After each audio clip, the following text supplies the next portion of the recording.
Hi, everyone, and welcome to talk I'm doing on detecting emotion in speech. My name is Phoebe Piercy. I am a program manager of voice technology at Gridspace. We make voice AI agents for customer service. And for anyone wondering where that accent is from, I've been told my phonemes are actually slipping Cornish even, but it's some mixture of Cornish, RP, Boston, LA. I was raised in Cornwall. For college, I went to Boston. I did 5 years at MIT studying computer science and ML and signals. I then moved further west to Gridspace. We're a startup. We're based out of Los Angeles.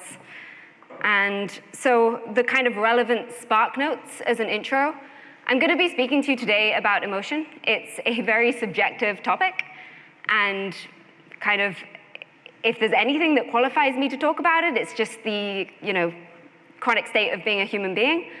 But I've done some projects in mood-based EEG, and my master's degree was in complex spectral masking for audio noise separation and speech intelligibility. And now I work on voice technology at Gridspace. But in reality, I spent a lot of time pretending to be other people. And I think that is perhaps the only thing that gives me any credibility in this speech, but yeah, you might disagree. We'll find out.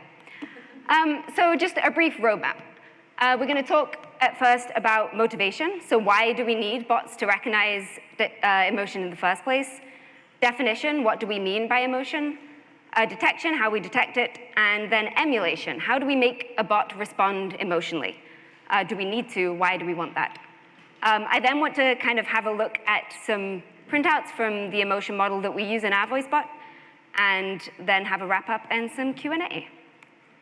So first, and I'm going to be going at a pretty fast clip. I think I was a bit ambitious in how much I put into this presentation, so we're going to find out.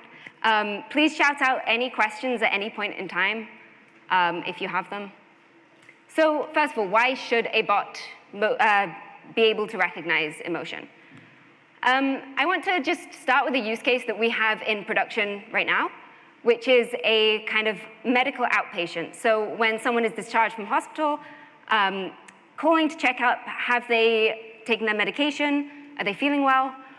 Also, potentially checking in on older patients, like, have you fallen over? Just a daily checkup, like, are you okay? Have you fallen over? Older people who live alone. And this is something we have in prod, but it's purely at the minute data collection kind of a voice bot use case. It's collecting that information piece by piece. And it can, recognize scenarios, but imagine if you could go further than that and have it check in, like, how are you doing? Someone says that they're feeling well. You can say just little things, I hope you feel better soon. Little things to make someone actually feel heard rather than alone. In a situation where they are being called by a voice bot, perhaps not their family. I understand you're upset. And so that's, I think, motivation for being able to recognize emotion. But then why would you want a voice bot to be able to emulate emotion? And I think this kind of also boils down to, in a natural conversation with someone, if they just keep saying, I understand you're frustrated. However, you're just going to get more frustrated. Whereas if someone is, if someone is getting frustrated on your behalf, if someone expresses an emotion that they feel on your behalf, suddenly you feel that connection. They're validating kind of your emotion, and you're then generating this kind of shared emotional space. And so you could go into more like, I feel that, do you want to talk about it? It's a beautiful day, I'm smiling too. And then just, oh no. Like just that one simple expression implies that they have now an intrinsic concern for your well-being, having heard maybe like detected sadness or something. So kind of moving forwards with that as a motivation of why this is important for a bot to be able to respond appropriately to a scenario, a situation. So definition. Let's start with humans. How do humans experience and feel emotion? And I am not a neuroscientist. I'm an engineer who did theater. But emotions, this is from a book of someone who is a neuroscientist. Emotions are a sequence of hormonal reactions to corresponding stimuli that produces a physical state, neurological, hormonal, and physiological, that can be mapped exactly to a designated emotion. So this kind of plays, and actually the book goes into a lot more on why it's actually more of a function of things, but we're going to start with this definition. There's a few things here. There's a stimulus, there's a physical, chemical, neurotransmitters, neuromodulators, hormonal reaction, and then there's the effect of that reaction in your heart rate, your breathing, sorry, Mike, your behavior. And then there's the kind of categorization stage that we go through when we say, oh, I'm angry. You've just taken a series of chemical reactions happening in your body, the way you feel them, and then you've categorized that into a single word that you assume is general. You assume other people understand what you mean when you say, I am angry.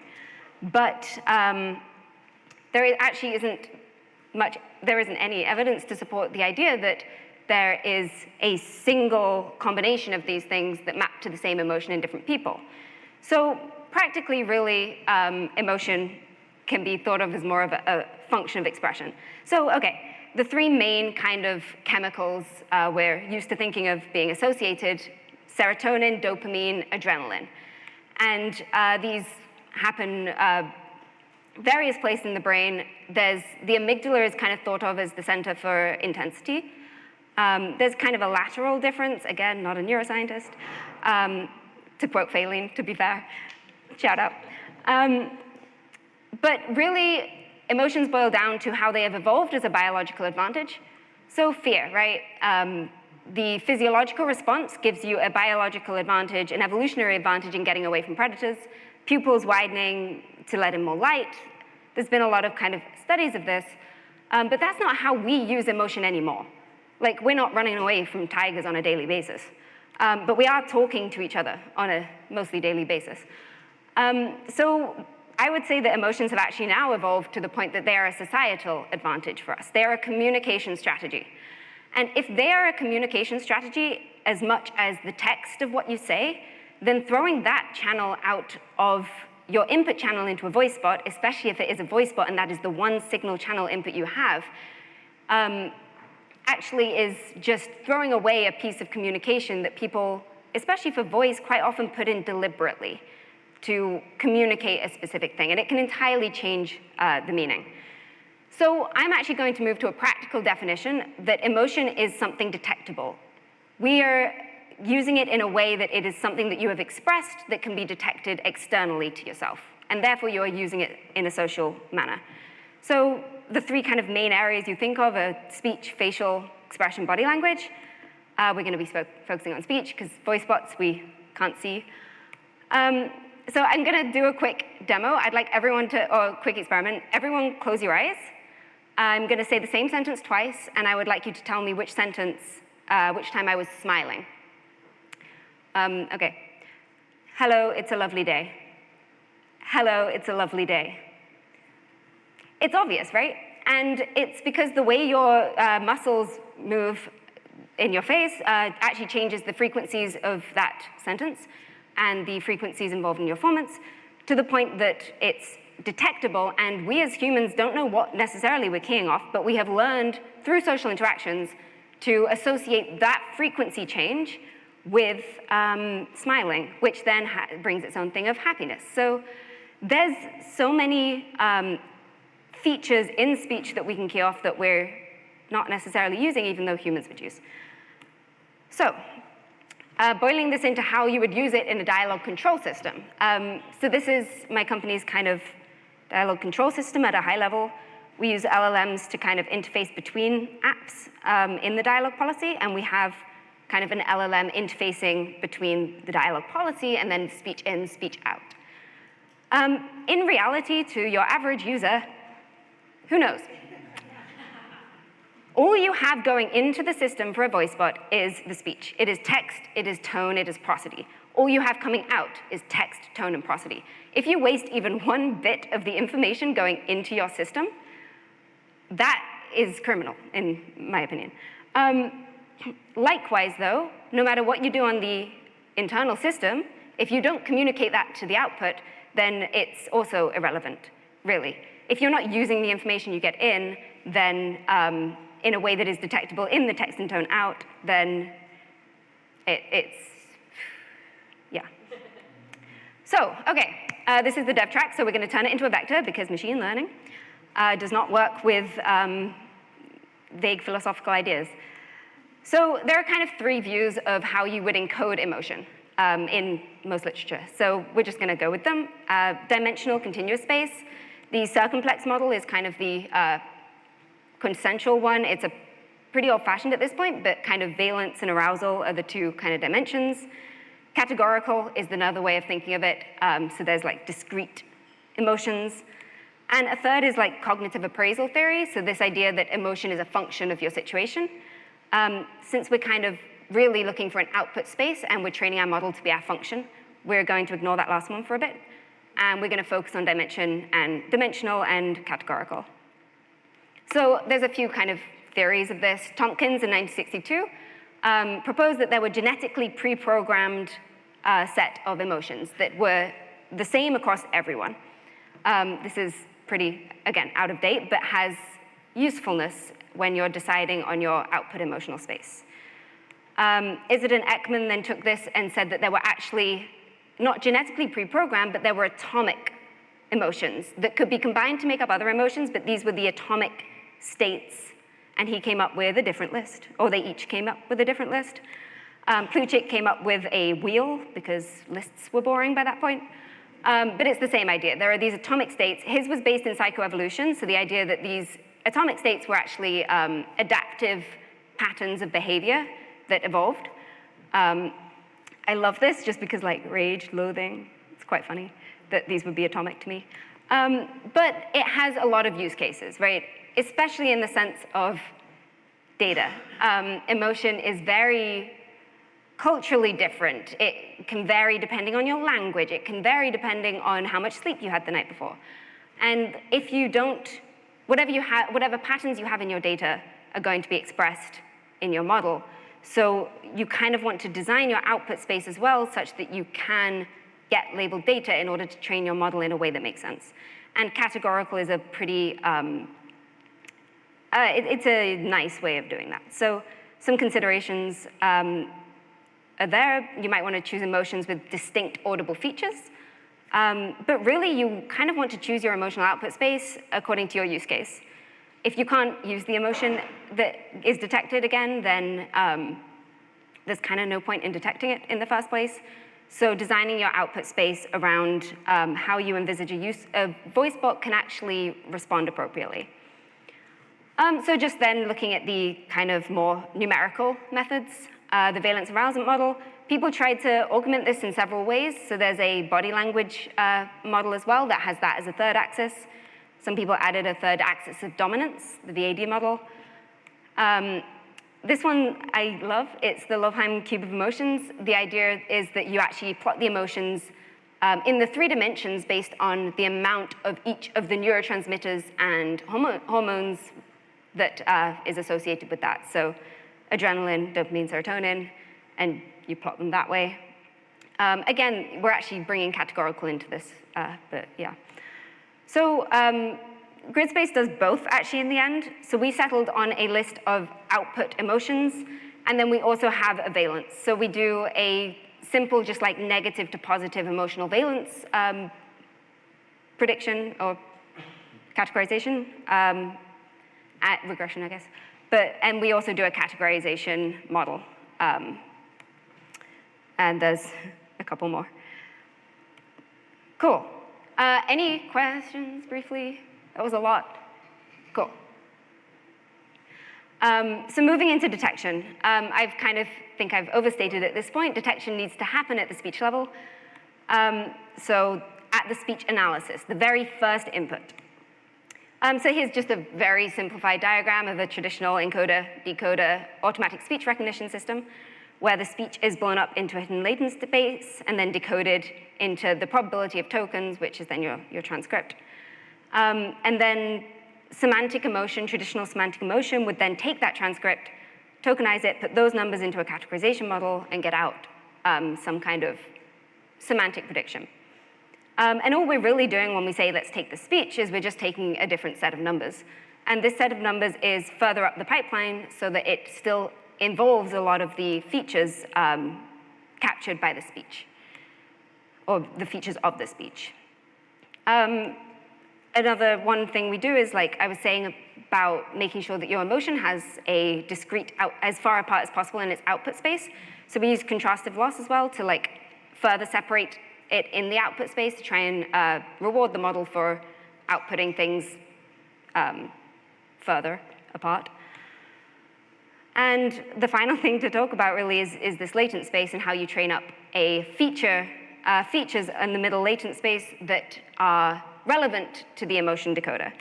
And a latent space could be as simple as a two-dimensional Mel spectrogram, and this has all the features of speech.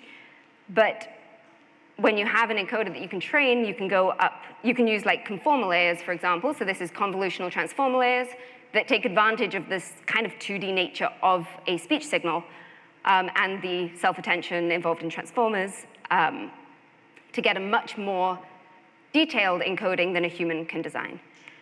And so these learned embeddings on the input space, and the latent space, is really what you're keying off. And those are all the features like the high frequencies in the smiling demo, that it would be super hard for a human to go through and design by hand all of the features for every emotion. But as long as you have good data and a good training method, and as long as you have good data, the easy part, right?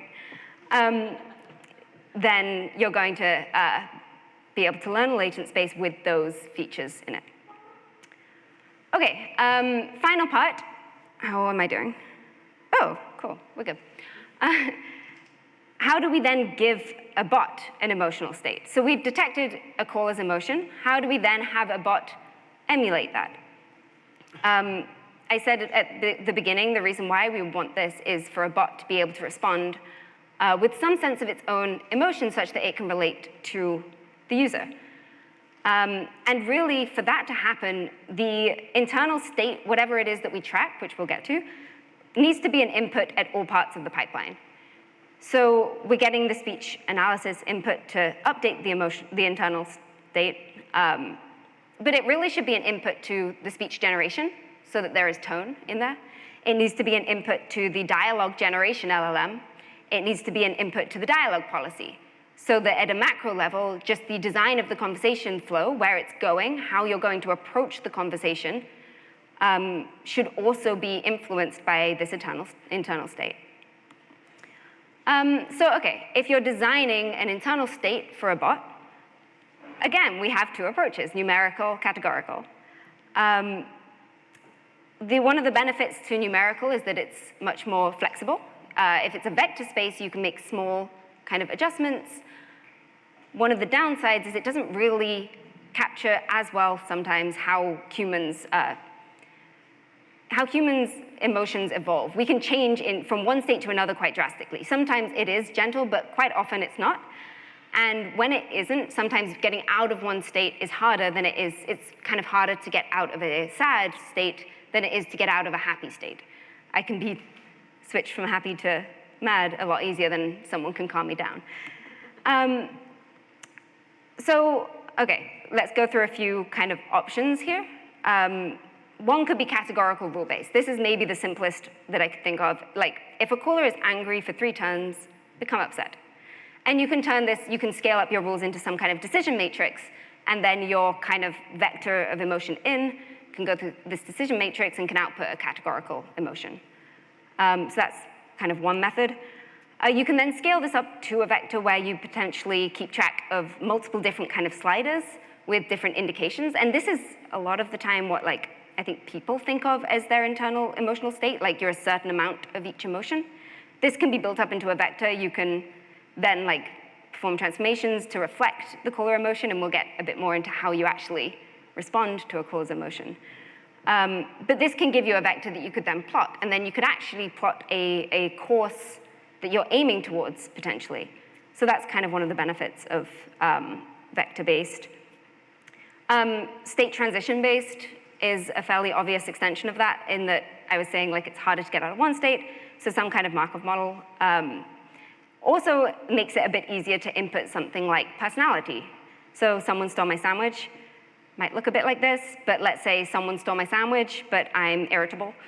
It might be a little harder, if people didn't see the numbers change, it might be a little harder to get out of some states, a little easier to get into others. And you can this is where you could potentially add some kind of personality metrics to your bot. LLM-based, here is the transcript. What emotion? Also, you can add the tone of voice in there, maybe in text. So this is the tone of voice of the human. This is the transcript. What should my emotional state be? That's an option. And then to put them all together, multimodal, LLM-based. So here is the audio embedding, output an emotional state. Whilst you're at it, do you want to output the transcript too? So that kind of a brief overview of some options if you were modeling state. We found that the vector-based is actually the most flexible for what we're kind of designing around, but all of these are options. And then finally, I want to talk a little bit about how you should respond once you've detected an emotion, how you're actually planning on controlling that vector or where you go. And this is maybe the most controversial part, since it does involve, to a degree, creating that bond of trust with the person and that kind of shared emotional space. And this is where you want to make sure you're following ethical design principles. Shout out as well to Melanie. Honestly, yeah. Yesterday's design talks on this were incredible. Anyway. One theory was Solomon and Corbett, was that actually emotions evolved in pairs for homeostasis. Pretty outdated, but quite an interesting thought process, I guess. There's also a theory where you can lead. So once you create a shared emotional space with someone, if you plot your vector of the agent, the caller might follow. Another is just reflection, a very well-established kind of mechanism for helping to improve someone's emotion is to reflect it, to let them be sad if they're being sad, but be there with them and that kind of thing. Cool. That's a blank slide. So to tie all of this together, I'd like to do a kind of demo, and I'm going to call our voice bot 2 times. And I set up that same use case we were talking about to begin with, so checking in on a medical use case. The first time I've got her, we have personality sliders, and I've got her personality slider for empathy set to 0. So this is just kind of vanilla, you can see it here. So this is kind of vanilla Grace, so to speak. And we'll see how she handles responses. My name is Grace. I am calling to check up on you. How are you doing today? Hi, yeah, I'm okay. I'm kind of a little low, but you know. Sorry, could you say that again, please? Yeah, I'm a little low, Grace. I'm a little sad.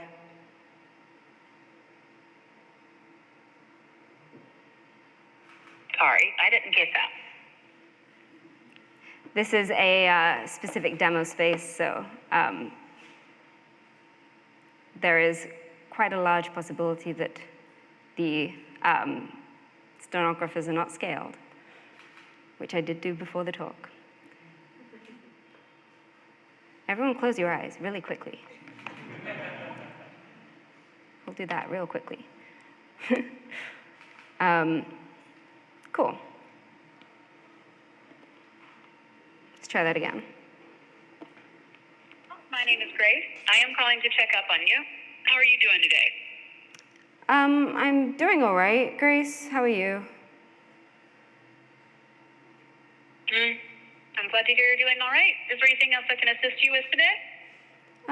Yeah, I'm a little kind of sad. Can you help with that? I'm sorry to hear that you're feeling sad. I'm not able to provide emotional support, but I can assist with other tasks. Is there anything else I can help you with today?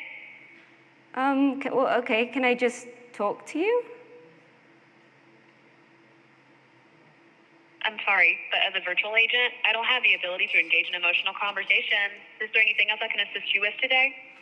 Well, can you just talk to me non-emotionally? Just talk to me? I'm sorry, but my purpose is to assist with specific tasks and provide information. Is there anything else I can help you with today? Okay. So here we can see kind of some of the emotion detections happening, and her emotional state stayed pleasant throughout because that's her default. So let's kind of edit this and run that again, but let's turn empathy up to 5.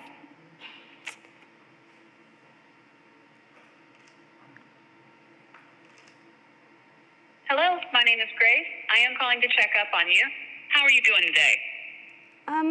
Yeah, I'm okay. I'm a little low, a little sad. I'm sorry to hear that you're feeling low and sad. It's important to take care of your mental health. Is there anything you need help with or someone you'd like to talk to? Well, can I just talk to you, perhaps? Okay, of course. You can talk to me. I'm here to help. What's on your mind? It was just kind of a long day, to be fair. Yeah. I understand that today has been a long day for you. It's important to take care of our mental health. Would you like to talk about anything that might be bothering you? Yeah, but not in front of a lot of people, thanks. So that's kind of then with her vocal recognition enabled and forwarded to tracking emotional state. Final thing I'd just like to kind of show then is this is kind of, it takes a second for the conversation to process, so maybe if you catch me afterwards, I might be able to show you the actual conversation that just happened plotted. But this is some plots I did for a conversation before this, where we can kind of see plotting the valence of the caller, which is this blue line, and the of the bot over time. Time being the segment index just being within the call itself.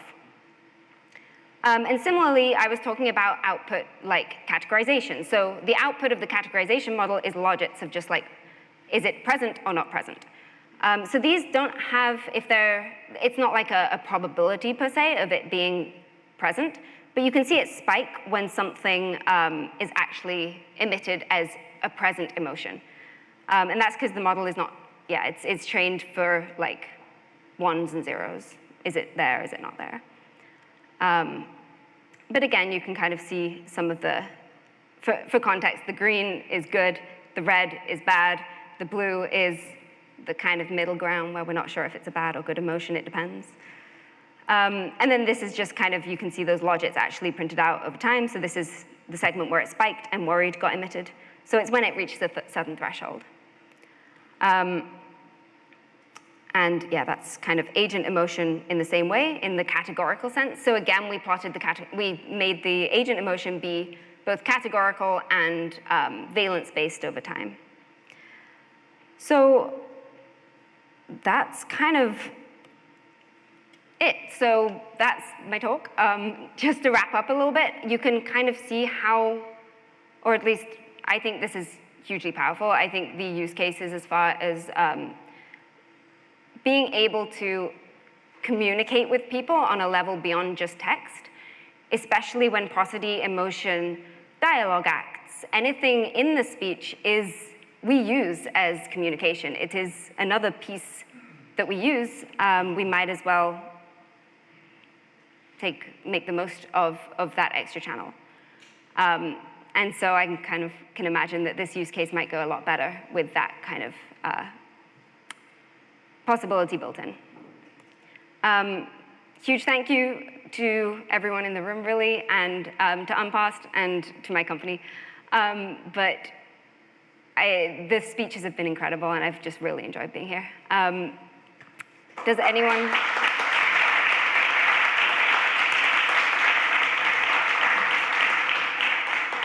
It's also amazing how much faster time goes when you're on a stage. I swear this took like an hour and a half when I was practicing it before. So does anyone have questions? Thank you. This was great. Quick question.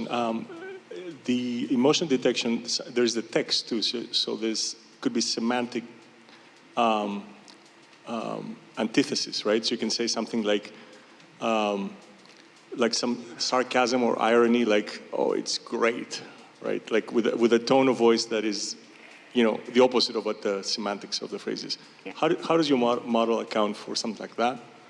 And yeah, so that's first part of the question. Yeah. Yeah, that's an excellent question. So that kind of latent space of features has all the information about the transcript there. So the model is keying off both the transcript and the tone. And in that situation, it again just really depends on that being present in the data set. If the model has not seen examples of that, it's not going to recognize that in those situations, that form of tone and text, the tone is actually the meaningful component of that sentence, right? You could say it's great. You could say almost any words there. The tone is the meaning of that. And so it's about balancing your data set to have the examples of that in it. But our model definitely, you can notice when it keys off transcript sometimes over tone or tone over transcript. And yeah, that's purely a data set kind of inclusion.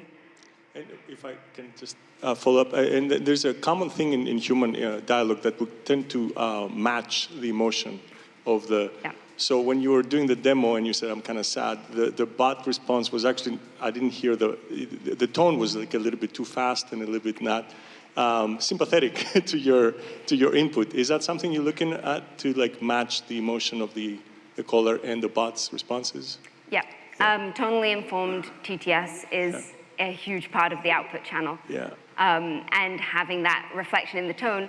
Again, in that use case with old people, if someone's like, "I'm lonely," and you're like, "Okay, I'm sorry to hear that." It's actually pretty makes them feel you can feel even lonelier, even less heard than if they're just so having tone as an input to the TTS to the text to speech is just as important as having it as an input to the dialogue, for sure. Thank you. Hi, thank you so much for your talk. It's fascinating to kind of think about all that goes into creating something like this. And my question is along a similar line in complexities in the data set and some of the unique challenges in creating that. Specifically, I was curious about there are some factors like neurodivergence or different disabilities or cultural differences that can produce a blunted affect or a flat affect where the emotion being felt inside is not necessarily able to be expressed outwardly. And I was curious how you approach that in this, in your projects. So in the kind of space of the input being the speech, if it is not, if it is not in the human speech and it is not detectable, it is not used, and that's not. That's kind of the same as how humans react, but we're not. That doesn't mean that you're right. That should not be a degraded experience, right? It might not then be able to pick up on specific emotional tones. It will still pick up on the text. There's still all the semantic information in there. But no, that's a big consideration in making sure that the emotional input is a channel of information, but it should not be necessary for people to interact with a bot in a way that is good to interact with. And I think that's the approach we should be, yeah. So I think we're all interested in the data set, because that's where the questions seem to be going. It's a two-part question. One, the data set was compiled by Gridspace, ? And two, was it a single individual who was putting it together? Because we all know that emotions are detected differently based on different people. So how did Gridspace and you specifically go about that? So yes, the data set was kind of created by, it's our own data set. It was an iterative process. The first set of categories actually that were decided upon were then further boiled down based on as we were labeling how like some that were overlapping, some that were not. But yeah, we operate our own data collection platform, it's crowdsourced, and we definitely didn't have that hugely crowdsourced. That was a much smaller kind of group who were doing that labeling. It's an issue. Oh, not an issue. It's one of the hardest parts of any subjective labeling of a data set is making sure that there is agreement between labelers. We try to, especially with this, with like categorical emotion, define for each emotion what it needs to meet in order to be labeled in that way, and just have, this is the definition that we are using for the labeling of this data set, even if it's not what the person is used to for theirs. But it's never going to be entirely objective. Just a quick follow-up. You had QA on specifically the data sets you were going through in the annotations, or did you accept that the crowdsourcing was good? Oh, no, we looked. Yeah, no, we didn't just kind of go, yeah, we assume this is cool. So Phoebe, thank you. This is fascinating for me, particularly because I've been working with human voice for years in exactly the same way, with like detecting emotion and actually teaching the human how to calibrate their speaking voice to mirror the emotion of the people or the group that they're working with. And this gentleman pointed out something that I noticed in the tone. When Grace responded at one point, the lady, you were like, oh, I'm a little sad. And Grace was like, I'm sorry to hear that,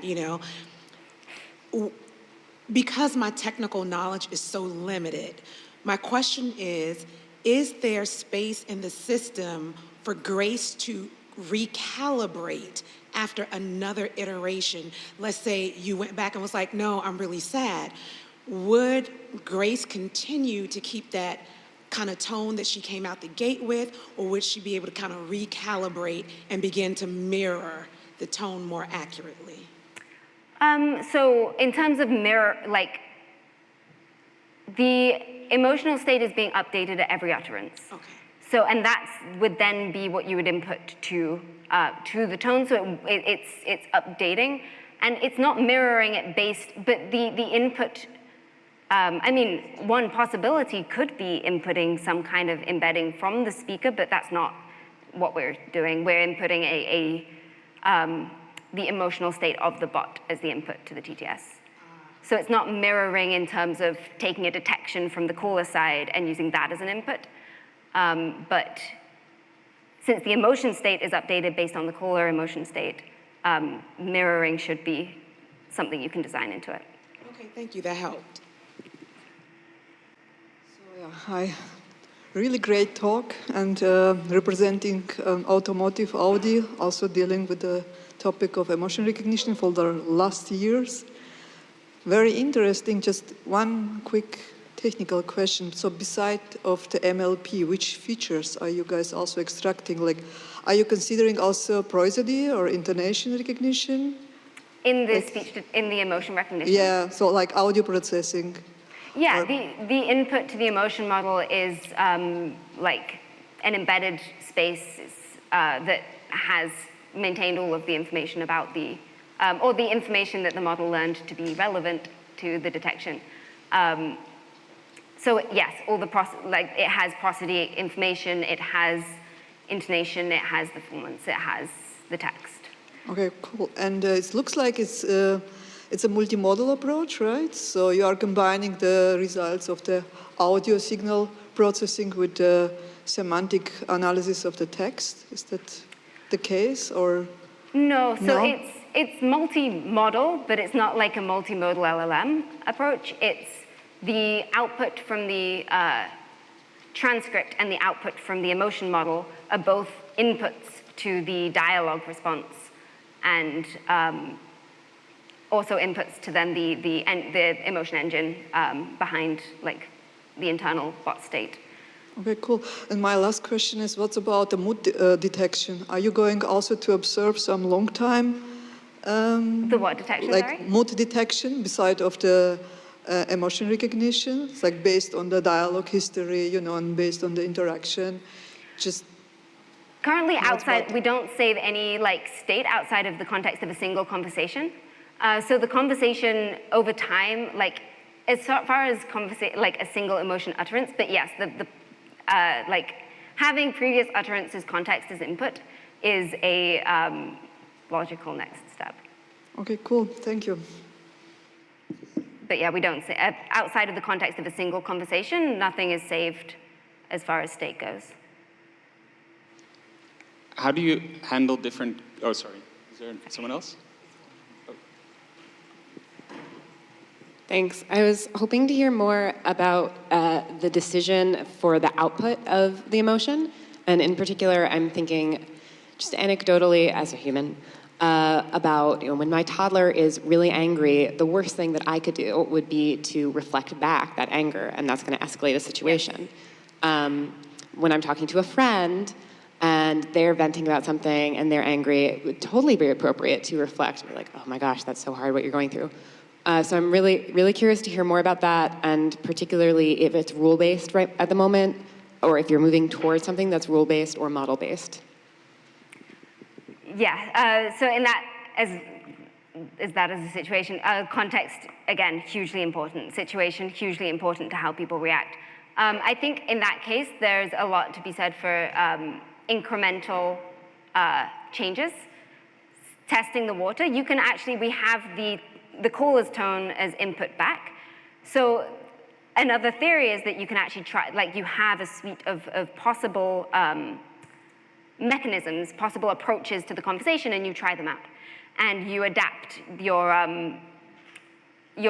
choice for the dialogue flow depending on the reaction. So in that case, you might try to reflect the anger with your toddler, you get more screaming back, and you're like, I'm gonna switch to concern. So that's one way of kind of handling that, that I think is quite an exciting kind of idea, to have like this artillery of methods in your what's the thing called for a bow and arrow? It's not relevant.